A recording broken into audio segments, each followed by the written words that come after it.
So I'm re-recording this intro after the fact, after finishing the film and doing my discussion. Just to give context, I went into this film completely blind, so what you will see is me realizing the subject matter of the film, me realizing what the film is about. I went into it only having seen people really praise the poster, but not thought too much else of it. Just the poster that has the kind of black at the top and then a picnic at the bottom, and knowing Jonathan Glazer's other work, having seen Under the Skin. That's the context I had before going into this film. But after knowing the context, the messaging around being complicit in atrocities, I'm going to donate any money generated by the ad revenue on this video to a charity for the children in the Democratic Republic of Congo. And then I'm also going to match that, send that to UNICEF's Children in Gaza Crisis Appeal as well. And I'll leave links to both of those in the description, so if you wanted to personally donate for those causes, you can too. And then one other thing is, I don't know what the thumbnail I'll do for this is. Obviously, in terms of thumbnails and kind of clickbait, there is a certain amount of sensationalism to get views, and I've seen other creators, other reactors come under fire, come under criticism before because they're essentially, you know, soy jacking in front of an image that is, you know, that is just disrespectful, isn't it? So I don't know what this thumbnail will be, but the thumbnail for this video, I'll try and make it respectful and have some integrity, you know. I think I'll likely, instead of pose for an image for the thumbnail, just use like a frame of my reaction from the actual video itself, kind of thing. So yeah, with that out of the way, let's get into the video.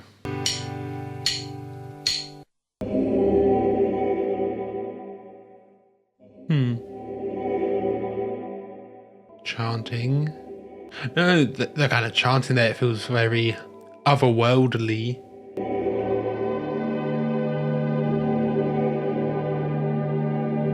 I mean, his other films, I mean, I've only seen one. Under the Skin was sci-fi. Space is the blackness on the poster, the vastness of space.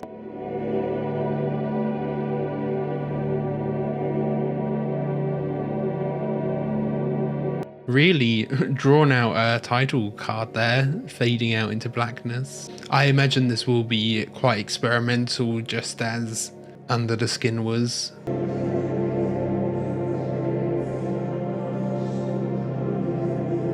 Wow, really holding on this.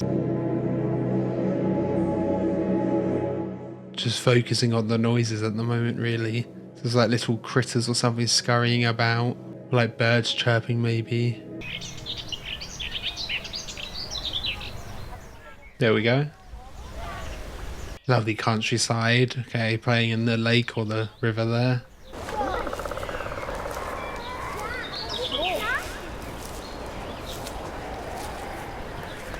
I always hate going through plants like that, worrying about stinging nettles.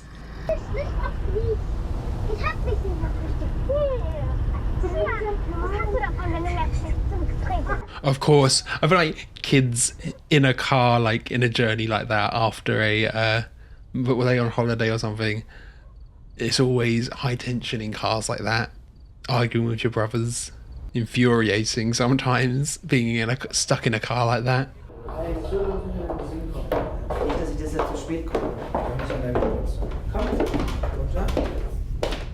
Oh, got him blindfolded. Okay, that's why I say don't throw water over me. Letzte Treppe. So. Und einmal umdrehen nach da. Oh. Stehen bleiben. Okay, uniform. Yeah. 1, 2, 3 Passagiere. Wer möchte als erstes mitfahren? Ich. Yeah, okay, yeah. Du darfst. Nazi, yeah. Wiedersehen. Okay, big old fence. Right by a prison then. Is it a prison? Wiedersehen, Vati. Or, okay. There was a guy there with wearing stripes, so not a prison, a concentration camp. Der Sonnenmond. Schau. I mean, like the costumes and the outfits, obviously his uniform, but like the rest of the family's costumes look like they fit that time period. I don't know if that guy who was wearing the stripes would have been one of the people in there though, because he was like on the outside. Yeah, it looks like a guard out the front there where he went in earlier. And someone with an armband, okay. Martha!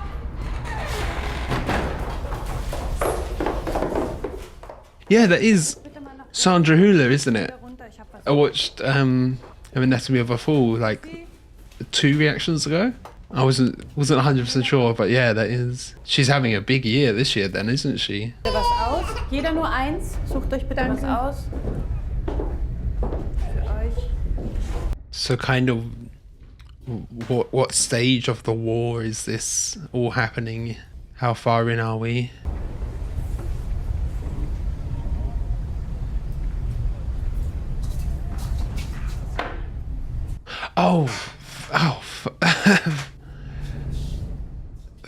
These are all taken from the prisoners, aren't they?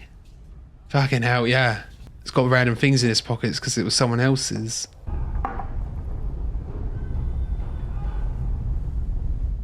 Yeah, is that just in the background we're hearing like people get screaming, people getting hurt?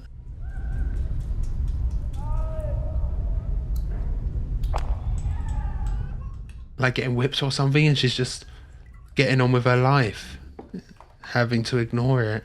Who's this? Taking the boots. Okay. I thought it was like, is that someone stealing them? No, he's just cleaning them while they're having their meeting or whatever it is. Das war so amüsant von all den Kleidern, die sie hätte wählen können. Da hat sie ausgerechnet eins genommen, das man einer kleinen Jüdin gehörte, die aber nur halb so breit war wie sie. Yeah, so they were all picking clothes from the Jewish people. Sie würde einfach ein wenig abnehmen, damit sie es auch tragen können. Ja. Viel Glück.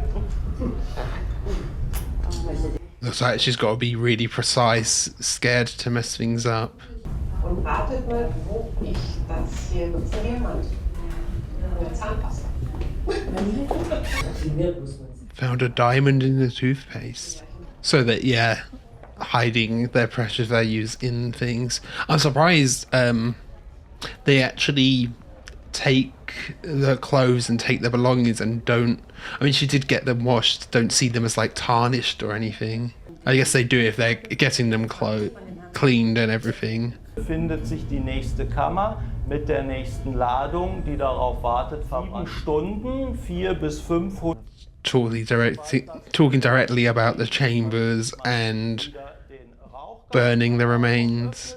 Yeah, it's just like completely dehumanizing. Of course, they're just talking about it like it's an industrial design. Here's how efficient it's going to be. Die hier mit etwa 1000 Grad brennt, wird sich in der Zwischenzeit auf etwa 40. The language is like purposefully referring to them as loads and things instead of people.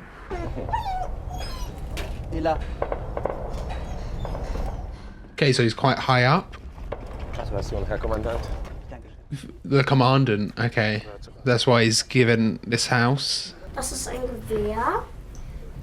Das ist hier auch ein Gewehr. Und hier. And of course, the boys are indoctrinated in as well.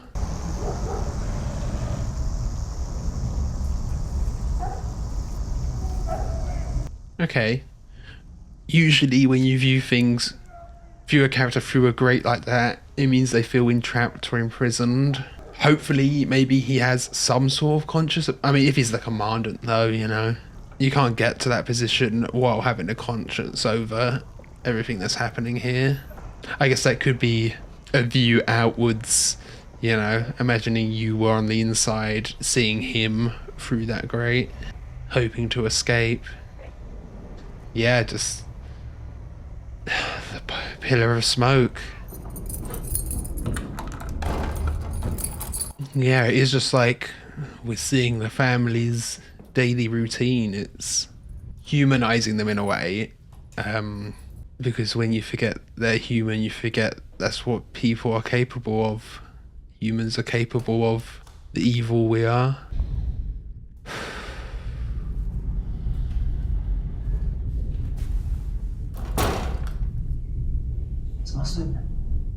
Just watching, you can see just the subtle flame in the background. Ooh. Like infrared, inverted. Und nun flog das weiße, She was handing out sugar, dass es ihnen den Weg planting apples for people. Someone with a little bit of kindness, planting apples for people to find. schöner Schwan geschwommen. Dem riefen die Kinder zu: Oh, schöner Schwan, sei unser Kahn. Yeah, just thinking about the kids, you know, born into this with no choice, forced to be complicit in it. Is that her, in a way, doing what she can to help? At least bring some joy to people. Rudolf. Nimmst du mich nochmal mit in dieses Kurhotel in Italien? Rudolf, so Rudolf Hoss, so this is Auschwitz, actual, okay. I didn't want to assume exactly which one it was. I know his name. I guess spoilers for later, he does get someone, he does impregnate one of the Jewish people in there. I wonder if that will play a part in the film. And is this before or after, is it just called Project Hoss? Which was like one of the biggest projects, I don't know what to call it, biggest actions, biggest losses of life that happened here.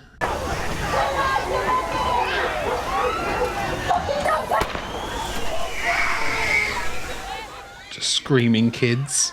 A deliberate choice for us not to see anything, isn't it? We're only hearing everything.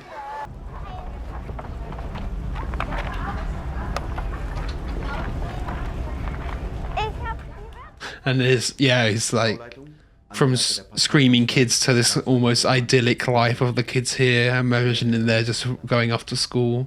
Sturmbannführer Höss, der Ihnen bestens bekannt ist, versetzt werden sollen. Parteigenosse Höss hat in 4 Jahren Mühe... Okay, yeah, so it is Hoss, it is Auschwitz, for being replaced. Bit by something.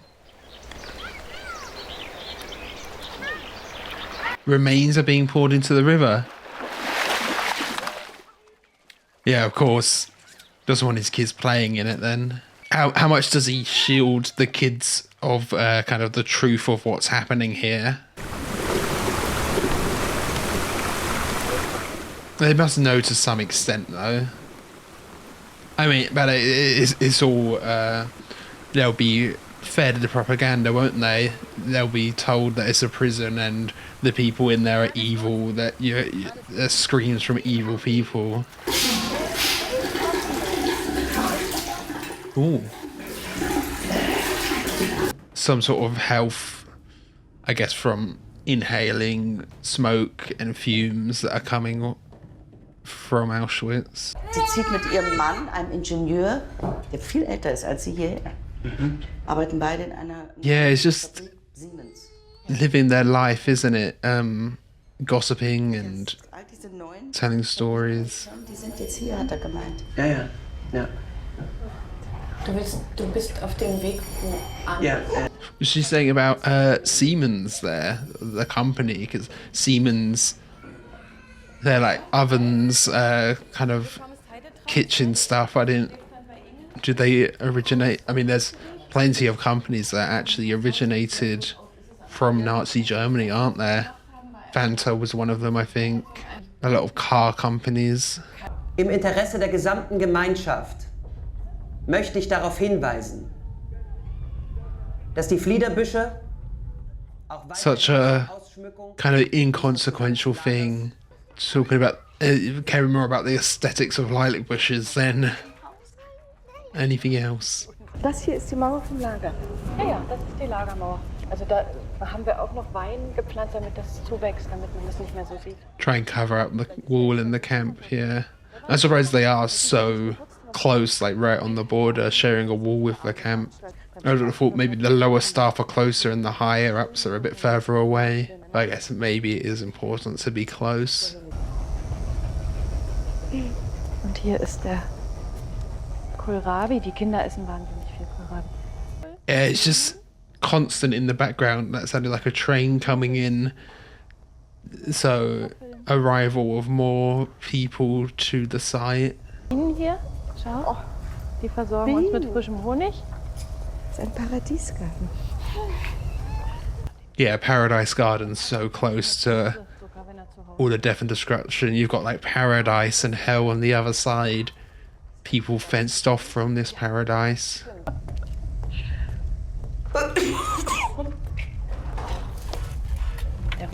Yeah, do they all have this cough, like, from the smoke and everything? So at least there is some sort of consequence for them. Mal im Ernst, ich meine, das hier alles zu haben. I mean, it's a nice house if it's anywhere else in the world, isn't it? But they're just talking about it like it's normal.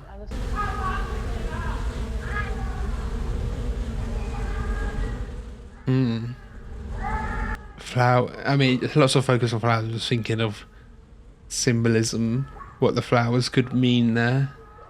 Is it just a contrast of beauty of nature with what's actually happening?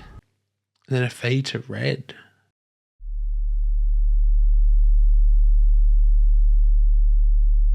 Sounded like the violence in the back there was kind of ramping up as well.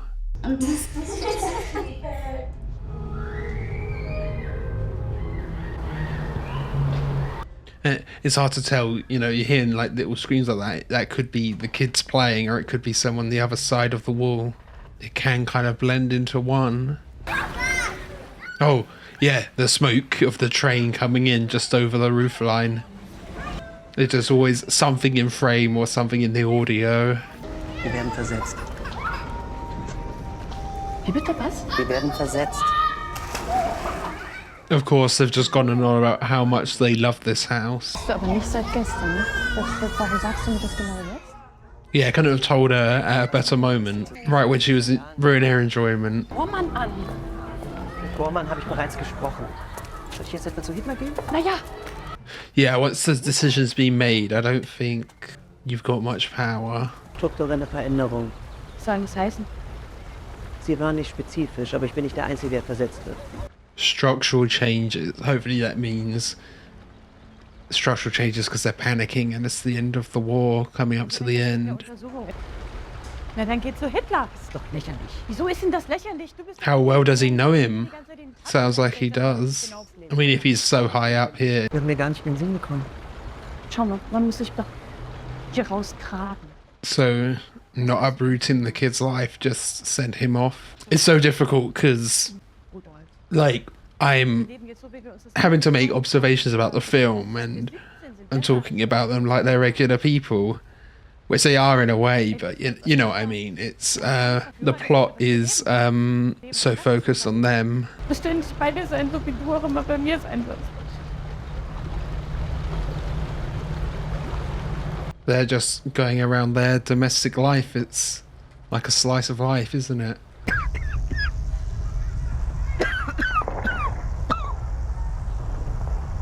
The coughing again.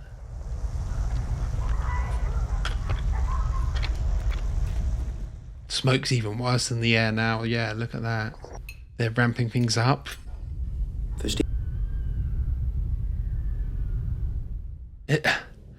Is that people screaming, or is that just the wind whistling?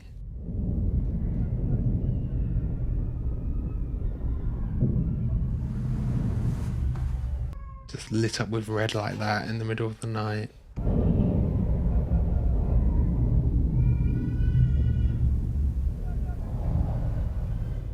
Grandma, do you have at least a conscience about it? Yeah, it's so intense, the fire.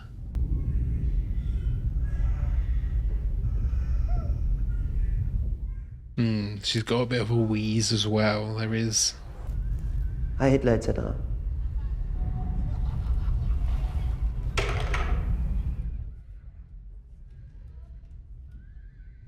Is that... Was she from inside? Is that the woman he gets pregnant? I know that... I don't know much about him, but I remember obviously him being in charge, and there was a thing about him getting someone pregnant. But of course, very subtle, we don't see anything, just see her walking in. I thought she was just like one of the maids at first. Für eine baldige Antwort wäre ich Ihnen sehr zu Dank verpflichtet. Heil Hitler etc. The etc. at the end, that makes it, I don't know, it feels so casual, or like an afterthought in a way. Oh. I'm sometimes finding, oh yeah, going back to the fruit again. Sometimes I'm finding it hard to what to refer to. Oh, it's just the Jewish people inside, because saying prisoners or inmates sometimes implies a guilt, which obviously they haven't actually done anything.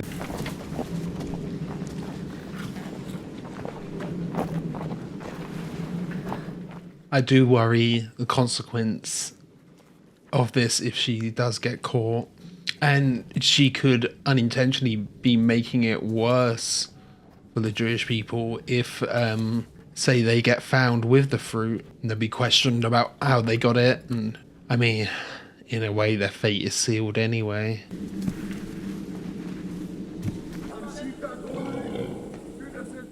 It's not like getting killed for what they think is stealing a piece of fruit is going to change their fate, is it? Because they would have been killed anyway.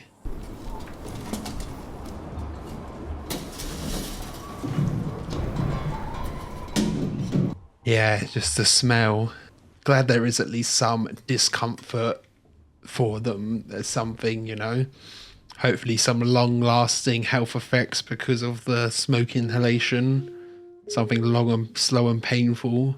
That's not really fair on the kids, but the adults here who are complicit in it. Text von Josef Wolf, geschrieben 1943 in Oswiecim, Auschwitz III.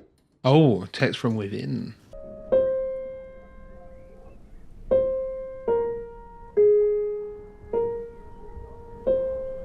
Still hope on the inside, freedom yet to come. Sophie!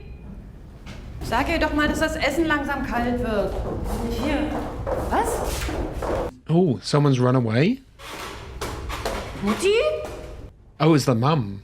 Was she calling her mum by the first name there? Sophie? Maybe it was one of the maids saying her name, not...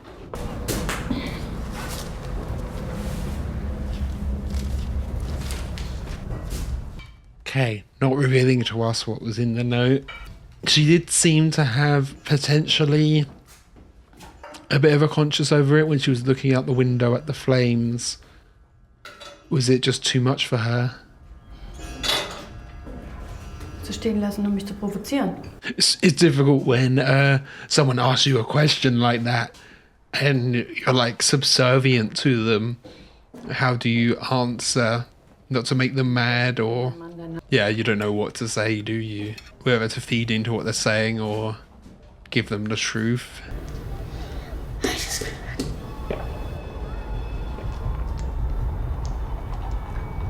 Like, how much can you ignore this noise from outside?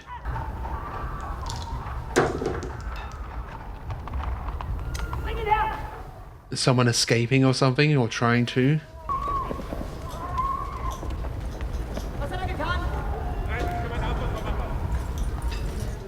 Fighting over an apple. See, yeah, that giving out the apples could have made things worse in a way.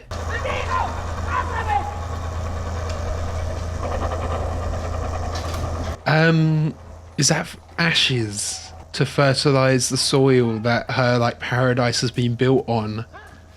Wow. Ein Hübscher? Bist du ein Hübscher? Oh, wie du ein Hübscher bist, ha? Männchen oder Weibchen? Ein Männchen. Wie alt? Again, like the humanizing of the characters. This is probably the most personality I've actually seen from Rudolph this whole time. Der Führer hat die Deportation der 700.000 ungarischen Juden zur Vernichtung und zur Kriegsproduktion soweit arbeitsfähig bewilligt. Okay, this is the start of Project Hoss, isn't it? The Hungarian Jews. 4 Züge pro Tag, 3.000 pro Zug, 12.000 täglich. 12,000 daily.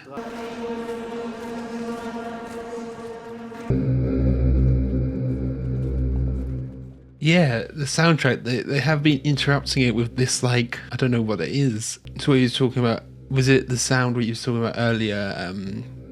One of the birds or something. But, like, amplified even more.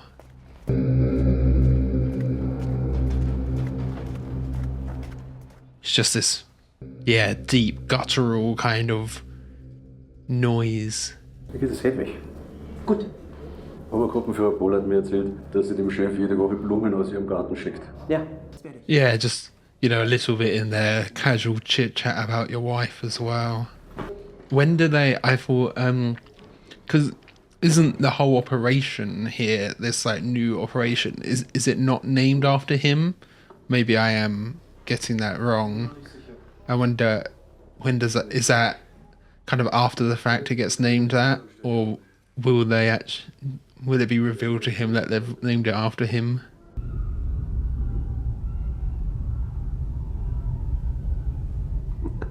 Ich habe gehört, dass Himmler es Aktion Höss nennt. I wasn't sure if they were waiting for him to say something there, they threw him up there, if that was, it's just, it was all fading out. Hab nicht wirklich drauf geachtet, wer alles da war. Ich war zu sehr damit beschäftigt, mir zu überlegen, wie ich alle im Beiser vergasen würde. Also schwierig, logistisch gesehen. Oh, that's all his mind can think of, wow. Ich wollte dir das nur mit dem Namen erzählen. Das kannst du mir doch alles erzählen, wenn du zurück bist, ja? Okay, he has found out the name. Ooh. Okay, so there have been health consequences for him.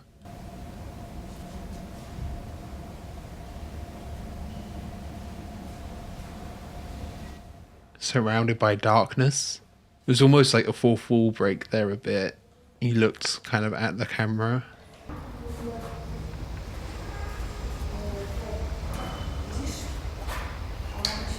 Okay.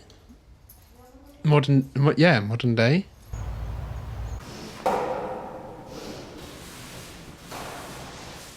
Just, janitors cleaning the site. Okay.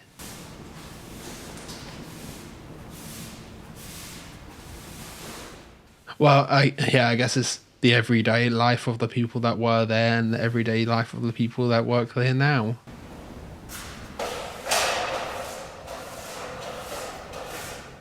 Of course, yeah, it's all a museum, it's all teaching people the reality of what happened.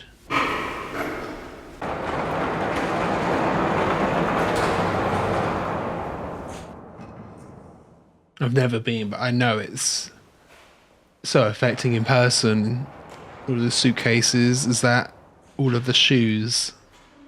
Yeah. It's also like the mundanity of it as well, isn't it? Just like before, it was all the mundanity of it.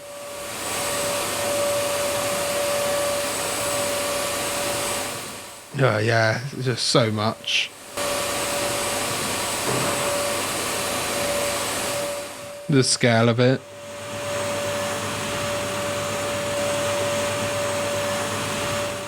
And yeah, there's that same furnace.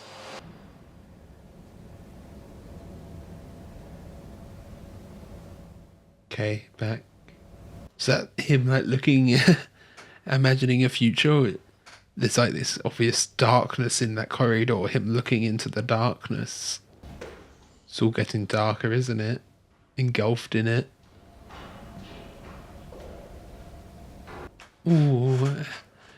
It's like descending as well. Descending into hell.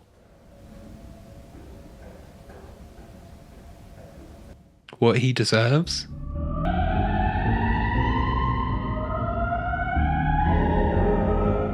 I imagine that's it. There we go. Whew. Okay, so that was the zone of interest. Taking a bit of time before finishing reaction to record this discussion just to gather my thoughts and everything. Of course, it's very much about the kind of mundanity of evil, and it is something I've talked about before on the channel, I believe, about how you present these people, these Nazis, and refusing to dehumanize them, which sounds initially counterintuitive.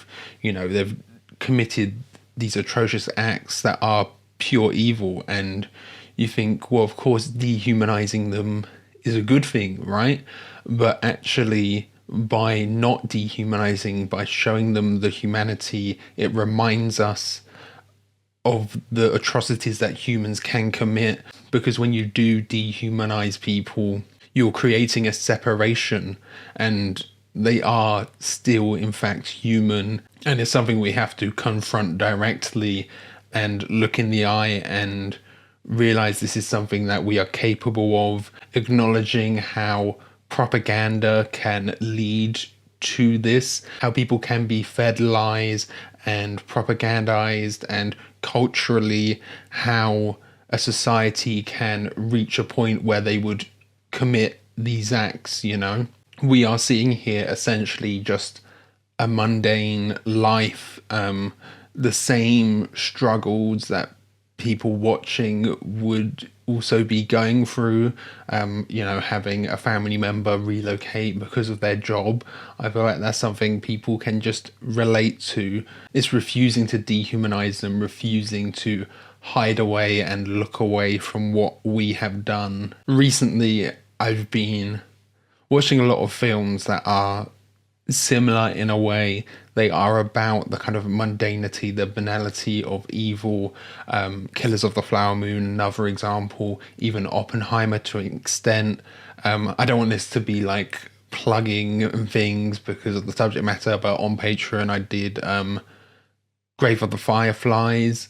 So, you know, I feel like there's a lot of similarities there with Oppenheimer. In the same way, it is, you know, in this film, we weren't really seeing anything. We were only hearing in the background and occasionally seeing like puffs of smoke and things, but we never directly saw exactly what was happening. And in the same way, in Oppenheimer, we never directly saw the bombs landing and the explosions and the death and destruction that they caused.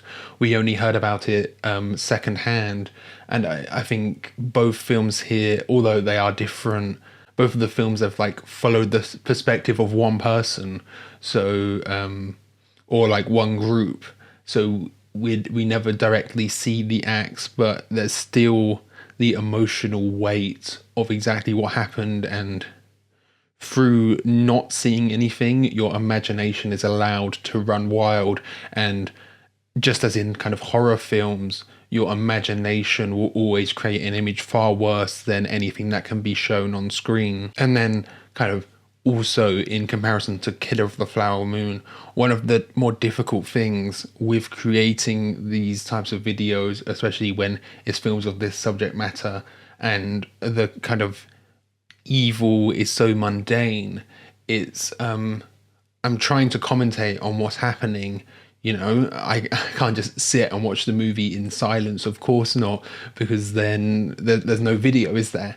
But also trying not to get caught up in the kind of mundanity and the day-to-day life and getting too focused on that and almost forgetting about what's happening. And I feel like this film handles that maybe a little bit better than Killers of the Flower Moon, because it is so mundane.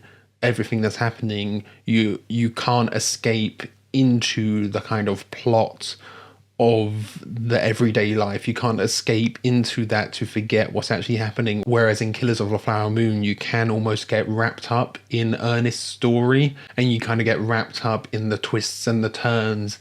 And not that you're forgetting the evil that's happening, but you can almost hide away in that, in a way, hide away from what's actually happening. And here, the characters we see, is kind of counterintuitive to what filmmaking should be.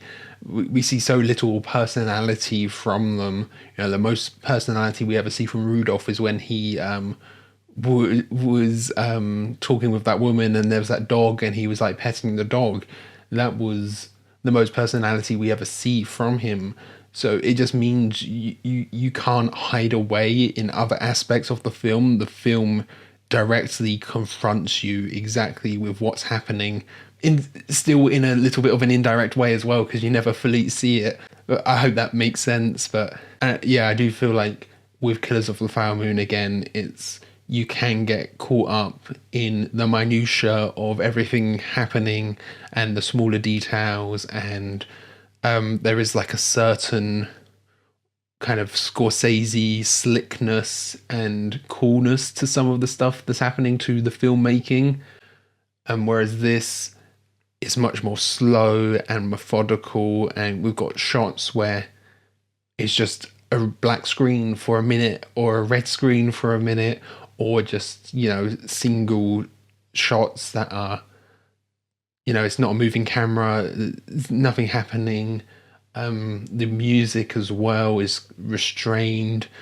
I feel like a lot of the time there isn't really much music, there isn't an underscore. The underscore is the screams and the panicking and everything in the background, isn't it? So it's much harder to hide away in other aspects of the film. And I do feel like, looking back on my Killers of the Flower Moon reaction, maybe I was a little too sympathetic to Ernest. But yeah, that's just comparing it to other films that have kind of a little bit of similar themes that have come out this year as well. I will say, I had seen Under the Skin by Jonathan Glazer before this. It didn't fully click with me. I do feel like I enjoy, I don't know, that's not really the right term to use here, but I enjoyed this much more than that. But I feel like that might also have been just when I watched it, I didn't fully appreciate. Maybe that is something I should revisit. I don't think I appreciated the kind of slowness and stillness of that. But I feel like the slowness and stillness of this film is almost the point here as well, isn't it? And then there is almost like a sliver of hope, if you would call it that, with one of the daughters was going out and doing good, and she was, going out there doing what she could in this situation. There's not much she could do really with putting those apples and pears out for the people. It's not much, but I guess it's a little bit of hope for them. It's just something. It's doing what she can in the situation, really, isn't it? In defiance of everything else. And then you also had the grandmother or the mother of Sandra Hüller's character, who did also have a conscience. Obviously, we never saw the letter that she wrote. She left a note behind that just immediately got burnt up. I imagine that's why she left. It was the look on her face when she was looking out the window, and that room she was in was just lit up by the flames. I think that must be that was the reason she left. And there's also a few things affecting her health. Maybe that's a little bit of solace there as well, that there could be some long-term health defects and health consequences for these people. Although, like I said, that is unfair on the kids. And, thinking of the kids, it's always so difficult with kids who are in this situation. They're so powerless against it. And so obviously they're going to be fed propaganda, and they're going to eventually fall into this ideology. I usually think you can't blame the kids for being brainwashed in that way, but at what point, at what age do you expect them to have this self-awareness and break free of their almost brainwashing to become self-aware, to not fall for this propaganda, when they've been fed it their whole life? I don't know kind of where the line is between when it is somewhat excusable and when it no longer is. Because when it's an adult, you're saying, well, this is inexcusable what you are doing. And when it's a kid, you can say, well, obviously they've been fed lies, they've been fed propaganda. But then, we obviously see the girl, I don't know if we even got a name for her, the one that was leaving out the fruit. She obviously, even though she's been fed the propaganda, she does see the prisoners as people and is doing what good she can. And then one of the big things is obviously the film showing people that are complicit in genocide, and then how that reflects on the modern day, because just by virtue of me creating this video and you watching this video, I can guarantee we have been complicit in genocide. The cobalt that is used in a lot of electronic devices from the Republic of Congo, there's been, I think it was 650,000 people displaced in the Congo because of mining for cobalt that is used in electronic devices. Obviously, this isn't saying that me or you are directly responsible. There's no ethical consumption under capitalism. We still have to live our lives. Without electronic devices, I wouldn't have a job, I wouldn't be able to live, I wouldn't be able to sustain myself. And I imagine that's the case for lots of people. There is just this feeling of powerlessness against everything happening in the world. But like the girl, we have to do what little we can. That's why, as I said at the start of the video, I'm going to be donating the ad revenue from this video. Who knows how much that will help in these causes, but it's something. I urge you to do the same. And what else can you do without power, without being in a position like Rudolph was? What else can you do but use your voice with what's happening in Gaza at the moment? I haven't said anything on the channel because there hasn't really been an appropriate time to say anything on the channel, but now's as good a time as any. Free Palestine. There's no justifiable reason why 13,000 children have been killed. There's no justification in any circumstance or anything at all why 13,000 children have to have been killed. There's a fact. I'm trying to get the facts straight. In a normal war conflict, it is 5 to 8% of deaths and victims are children. In Gaza, it is 42%. It is completely unjustifiable. And I find the argument that Israel has the right to defend itself farcical. This has not been a proportionate response to October 7th.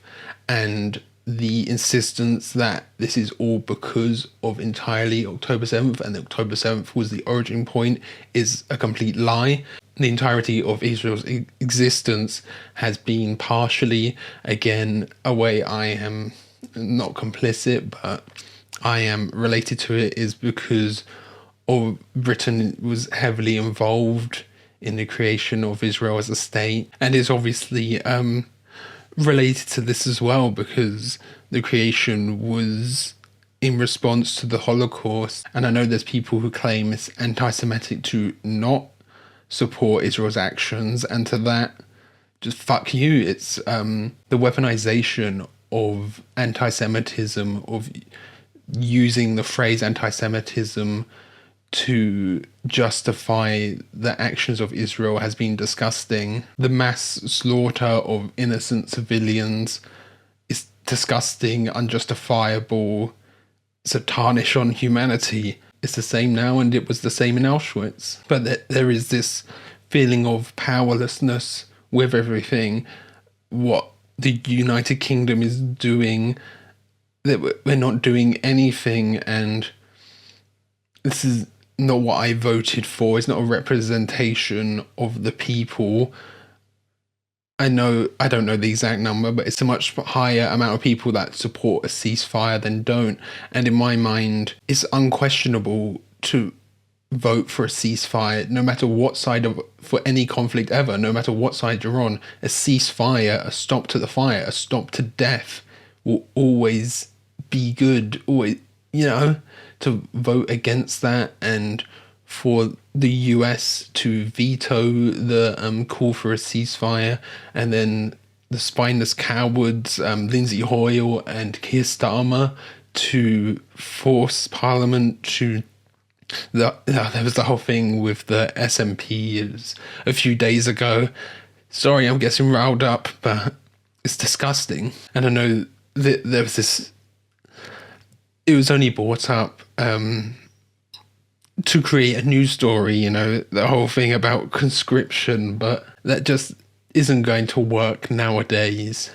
To fight to potentially take a human life on behalf of this government, on behalf of Rishi Sunak, fuck that. We do not have the patriotism in this country because this country hasn't done anything for us. What has this government done for us? I'd rather rot in prison than take a life on behalf of Rishi Sunak or Keir Starmer, or die on behalf of them, Especially when this was brought up, when there is no direct threat to the UK, kind of physically. It was brought up in response to Russia and Ukraine. Sorry, I know this is a big tangent, but I refuse to do nothing, and what else can I do but to use my voice here? Okay, that's it.